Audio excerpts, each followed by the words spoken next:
Olá pessoal, esse é o Conexão Geo número 9, hoje é sexta-feira, dia 25 de janeiro.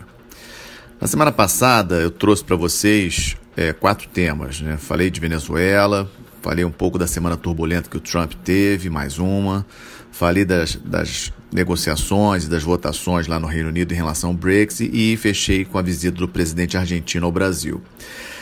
Nesse Conexão de hoje não tem como eu deixar de começar com a Venezuela e tentar passar para vocês um resumo da situação como está no momento em função dos acontecimentos na semana.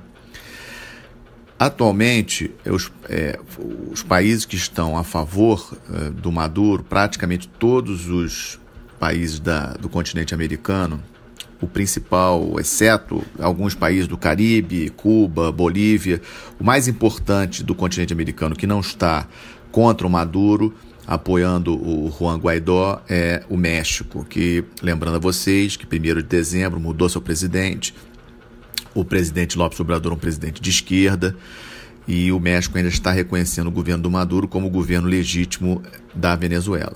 Todos os outros países importantes da região, Canadá, Estados Unidos, Brasil, Argentina, etc., estão reconhecendo o presidente da Assembleia, o Juan Guaidó. Na Europa também, o primeiro comunicado da União Europeia achei um comunicado um pouco tímido, um pouco neutro, mas, de uma maneira geral, todos os países da Europa também estão a favor do Juan Guaidó, não dando apoio ao Maduro. Digamos assim, os aliados, os apoiadores do Maduro, Rússia é o principal deles, sem sombra de dúvida. A China fez um comunicado um pouco em cima do muro, mas com uma leve tendência a apoio a Maduro. E aqui são duas explicações diferentes. A Rússia, a questão política é importante, ou seja, de posicionamento principalmente contra os Estados Unidos. O ministro de Relações Exteriores da Rússia, o Sergei Lavrov, ontem deu uma declaração mais forte, e vocês escutando a declaração do Lavrov, vocês percebem claramente que ele está dando recado para os Estados Unidos. Não em relação apenas à questão da Venezuela, mas em relação à postura dos Estados Unidos no mundo. Para a Rússia, a grande preocupação geopolítica da Rússia é a questão da aproximação dos países membros da OTAN no seu entorno imediato, aquele entorno estratégico russo. Preocupação forte da Rússia com as eleições na Ucrânia, agora em março. Preocupação também em relação à Geórgia, uma outra ex-república da União Soviética, que a OTAN tenta cooptar. Então, essa é a grande preocupação da Rússia no momento. Então, ela aproveita o caso da Venezuela. Obviamente que algumas empresas de petróleo russas possuem negócios na Venezuela, mas não acredito que a Rússia passe da retórica, ou seja, eu não vejo a Rússia mandando tropas para a Venezuela, mandando aviões permanentemente para proteger militarmente o governo venezuelano contra qualquer ação militar que porventura venha a acontecer. E a China, a grande questão chinesa é a compra de petróleo, né, em troca da dívida que a Venezuela tem com a China. Isso aí é um dado importante. A Venezuela tem uma grande dívida com a China e esse dinheiro que a Venezuela pegou com a China foi em troca de barris de petróleo. E aí um outro dado também importante, a Venezuela ao longo praticamente aí desses anos 2000 todo, teve uma média de produção de petróleo sempre acima de 2 milhões de barris de petróleo. Para vocês terem uma ideia, nesses últimos 5 anos, essa média caiu para mais ou menos 1,35, 1,4. E dados ainda não fechados indicam que em 2018 essa média de produção ficou em torno de 1.200.000 barris por dia em 2018. Ou seja, a situação na Venezuela, além de já estar caótica em termos de economia de uma maneira geral, toda essa questão dos imigrantes, 4 milhões de imigrantes, né, de pessoas já fugiram da Venezuela para outros países, forte pressão na Colômbia, que é o país que mais recebeu imigrantes venezuelanos. E a vedete, digamos assim, da economia venezuelana é o petróleo. Se o petróleo eles não começam, a indústria petrolífera venezuelana já sucateada, sem novos investimentos, não consegue reverter esse quadro, realmente não vejo solução para a Venezuela. E a China sabe disso, a China está acompanhando isso. O interesse da China na Venezuela é puramente econômico, não tem grandes preocupações políticas. Inclusive, a posição histórica que a China normalmente tem nessas questões internacionais de não se posicionar, porque ela também não quer que se posicione em relação aos problemas internos da China. Então, a declaração chinesa não foi uma declaração fortemente de apoio ao Maduro, foi uma declaração um pouco, diria eu, assim, em cima do muro. O que mais chamou a atenção foi a Rússia. A Turquia também, o presidente Erdogan fez uma declaração de forte apoio ao Maduro. A explicação está que nesses últimos 2 anos a Turquia aumentou muito o comércio bilateral com a Venezuela, não só petróleo, mas principalmente ouro e outros minerais também que estão sendo exportados da Venezuela para a Turquia vendendo alimentos, em troca de alimentos da Turquia para a Venezuela. E o Irã também, o caso do Irã acho que é mais político, ou seja, tentar ser aliado de quem é contra os Estados Unidos, que tem essa pressão em cima do Irã por causa das sanções que o Trump está impondo ao Irã, por causa do programa nuclear iraniano. Então, assim, o Irã é esperado, mais do ponto de vista político. A Turquia aumentou realmente bastante a questão da balança comercial com a Venezuela nos últimos anos, e então é um apoio esperado. Da parte dos demais países, o que mais nos preocupa, obviamente, e a gente tem que acompanhar com muita atenção, é a questão dos Estados Unidos. Por quê? Porque os Estados Unidos é o maior importador de petróleo da Venezuela. Esse também é um dado importante que eu esqueci de comentar quando estava falando de petróleo. Os Estados Unidos é o maior importador de petróleo da Venezuela e já sinalizou de interromper essa aquisição de petróleo, o que causaria, pelo menos num primeiro momento, um problema para a Venezuela, porque teria que arrumar outros compradores. E aí tem aqui uma questão técnica muito específica. O petróleo venezuelano é um petróleo mais pesado, então assim, a planta de refino desse petróleo é uma planta diferente, não é qualquer refinaria que refina o petróleo venezuelano. Então, assim, a Venezuela terá problemas caso realmente os Estados Unidos venha a interromper a aquisição de petróleo da Venezuela. E, em função do posicionamento forte do governo americano em relação ao Maduro, o Maduro deu um ultimato de 72 horas para os diplomatas americanos deixarem a Venezuela. Isso aí é um ponto importante. Essas 72 horas terminam amanhã, nesse sábado. E também, ao mesmo tempo, os Estados Unidos convocou uma reunião extraordinária do Conselho de Segurança da ONU para tratar do tema.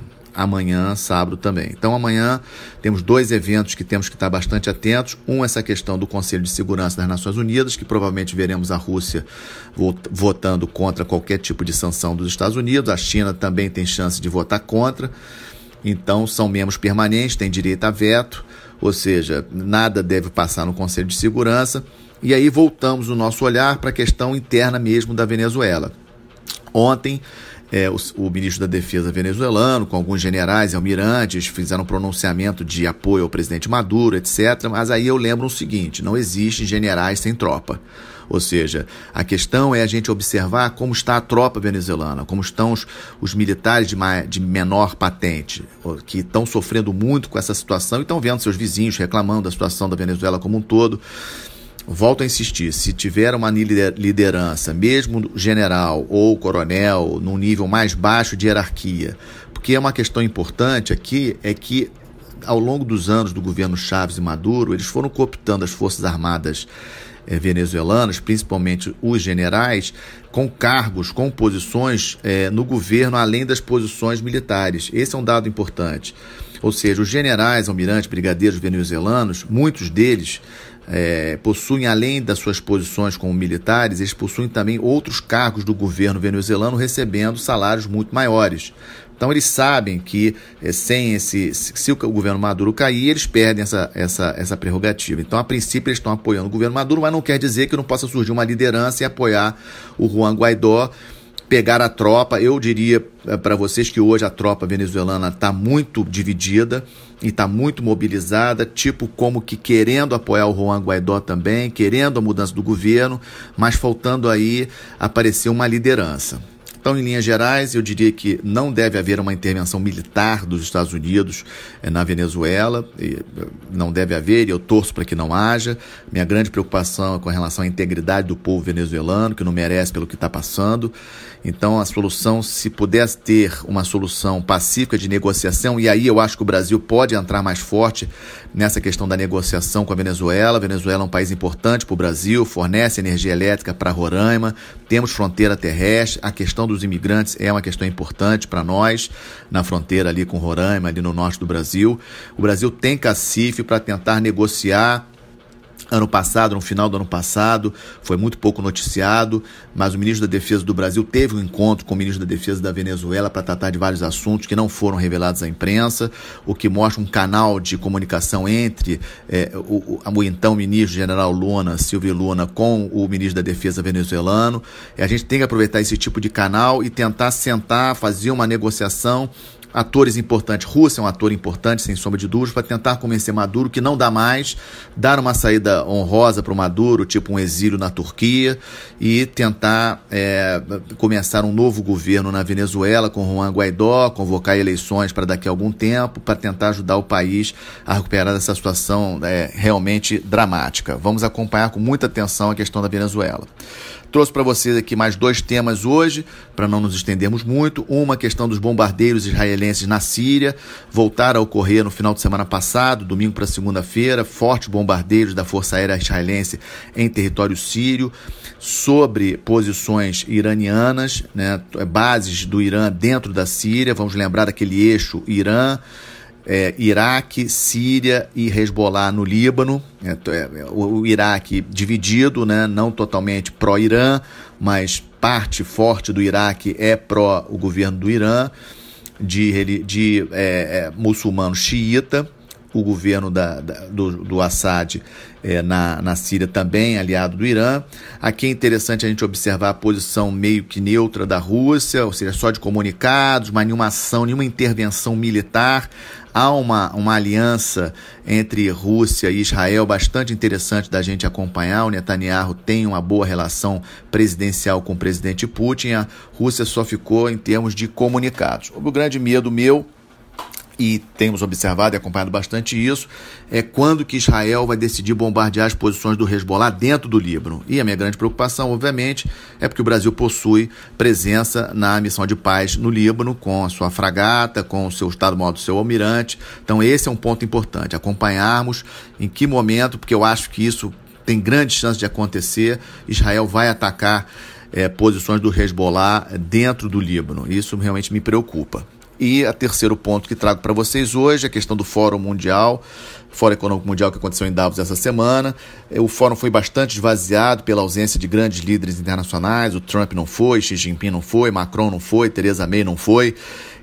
Mas acabou servindo de uma certa forma para o novo governo brasileiro tentar mostrar para a comunidade internacional suas intenções em termos de comércio internacional, em termos de combate à corrupção. Presença do ministro Moro importante para dar um respaldo a essa questão da corrupção. O ministro Moro tem uma boa reputação internacional em relação a esse combate à corrupção.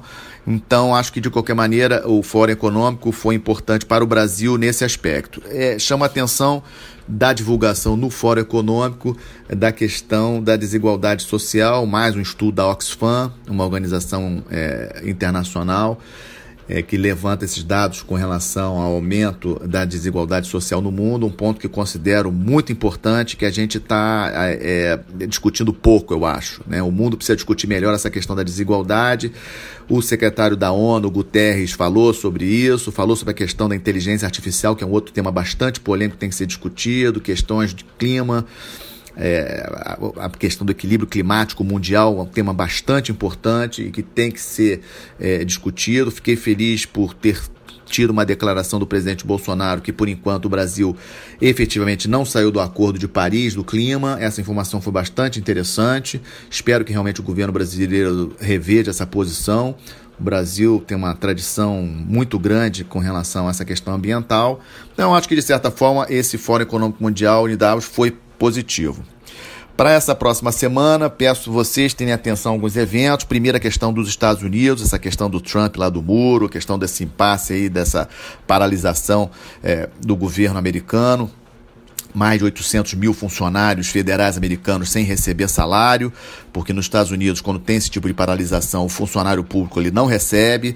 Eu acho que o Trump já foi longe demais, espero que ele termine com essa questão dos 7 bilhões que ele pede para construir o muro, o tal do muro com o México, que eu também acho que não adianta para nada, vai ter pouco efeito prático a médio e longo prazo. A curto prazo pode até ter, mas a médio e longo prazo esse muro não vai adiantar para muita coisa. O Trump está sofrendo grande pressão interna com relação à questão das investigações. A Câmara dos Deputados agora nos Estados Unidos ela é de maioria democrata, e eu já tenho visto sinalizações de que o próprio Senado, que é maioria republicana, já está bastante insatisfeito com essa situação do Trump.